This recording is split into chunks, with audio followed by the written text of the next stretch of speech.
And this is circular motion quiz review number 2. So this has a man on a motorcycle, so that has a combined mass of 110 kilograms.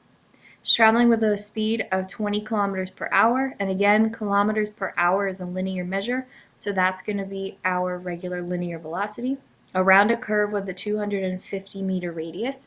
So if we were to draw the curve, it would be just, a circle with a radius of 250. And questions asking for the centripetal acceleration of the man-bike system. Right, so a couple things. The formula for centripetal acceleration is v squared divided by r. So for that formula, we need to have a velocity and a radius, which we do. Now, unfortunately, the velocity is in the wrong units right now. It's in kilometers per hour, and we don't like that. We want meters per second.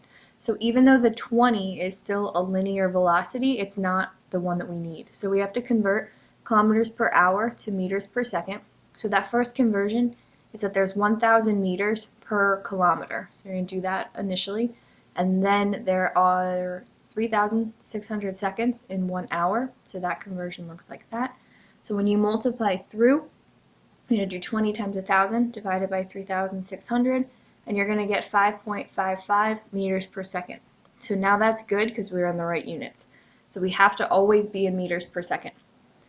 Now the formula for centripetal acceleration, as we already established, is v squared divided by r. So we have our v, we have our r. Now they're all in the right units, so we can plug this in, 5.55 squared divided by 250, and that's going to get us an acceleration of 0.12 meters per second squared. So this is not how fast the bike is accelerating, this is how fast the acceleration is directed towards the center of the curvature.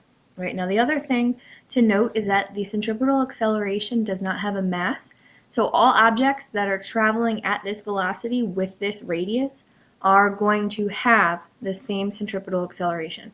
So any object traveling at 5.55 meters per second around a 250 meter radius curve will have the same acceleration.